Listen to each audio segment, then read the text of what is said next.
Adapun di sini, ini fakta-fakta yang disembunyikan. Kami ketemu sama Ustadz ini, dia memperkenalkan diri. Dia bilang, saya namanya Fulan. Terus dia katakan, saya bukan Hui. Suku saya bukan Hui. Loh, wajahnya Cina Pak. Kami nggak bisa bedakan Hui sama Han. Terus dia bilang gini, saya Han. Loh, Han kan ateis. Saya bilang, Han kan komunis, kok ada yang masuk Islam? Dia katakan apa Pak? Ini yang dicoba untuk ditutup-tutupi pemerintah Cina. Hari ini orang Han berbondong-bondong masuk Islam. Nah ini saya buktinya, kata dia.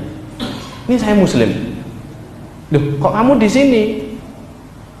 Tempat tinggalmu asalnya mana? Tempat tinggalku dekat dari Beijing. Kami banyak yang masuk Islam di sana dan kami ditekan. Kalau orang Han ketahuan dia Muslim, ditekan pemerintah. Makanya saya ke sini ke Linsia berhijrah, kata dia. Sampai sini saya sudah 3 tahun di sini. Saya tinggal di pondok ini, terus diamanai sama mudir ma'had untuk mengasuh jadi musyrif, jadi full time di sini.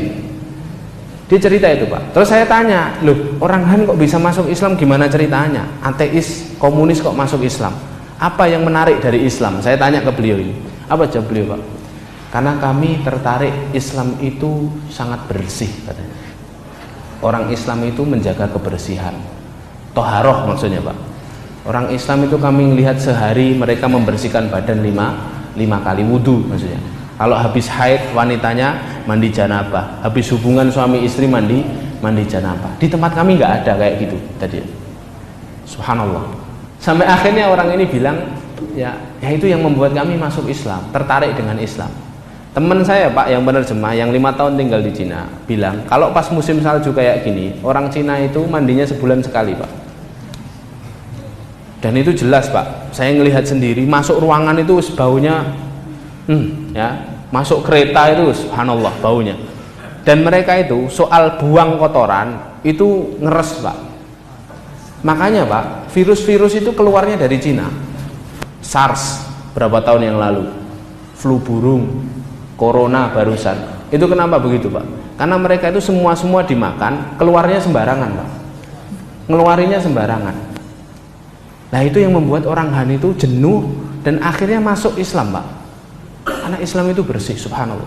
Terus dia bilang, apalagi yang membuat kalian tertarik? Saya tanya gitu, apa jawab dia Pak? Islam itu akhlaknya baik. Tetangga-tetangga kami Muslim yang deket-deket masjid itu subhanallah, kalau sama kami itu baik, ngasih makanan, senyum sama kami. Sedangkan kami itu tidak pernah punya budaya seperti itu. Makanya kami tertarik ya. Jadi kadang orang itu dapat hidayah Pak, bukan dari ceramah-ceramah kayak gini, bukan karena kita itu nasihatin dia, tapi kadang mereka itu dapat hidayah wasilahnya kita karena akhlak yang kita tampilkan. Itu yang dirasakan orang Han ya. Terus apa lagi saya bilang? Jawaban dia Pak yang ketiga. Jadi 3 ini jawaban yang saya ingat ya, dan saya rekam Pak, tapi memang berbahasa Cina. Saya rekam jawaban dia Pak. Karena Islam itu punya tujuan hidup, kami tidak punya. Kami itu hidupnya berangkat kerja, kalau akhir pekan ya liburan, tidur, kerja lagi. Sampai ketika kami punya masalah, pelarian kami khomer, kata dia. Kenapa? Memang sangat lekat sekali dengan khomer. Kami tidak punya pelarian, kata mereka. Kami melihat orang Islam setiap punya masalah berangkat ke masjid, sholat, berdoa.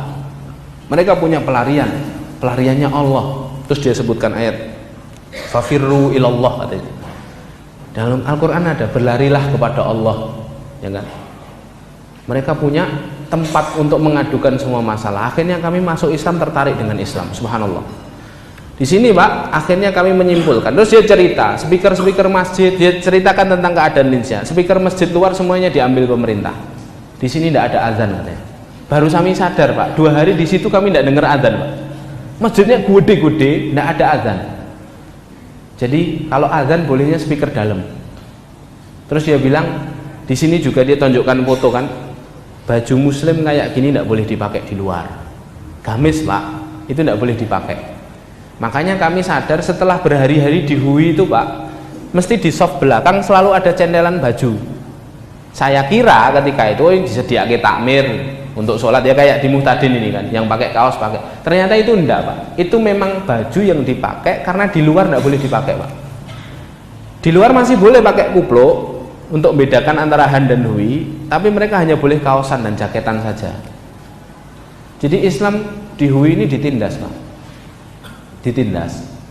Perempuan-perempuannya yang kerja di pemerintahan tidak boleh pakai jilbab, Pak. Dan kata dia, sedikit-sedikit pemerintah akan meminta kita untuk melepas jilbab. Masya Allah. Sampai akhirnya kami menyimpulkan Uighur itu sebagian dari penindasan masif terhadap Islam di Cina, Pak.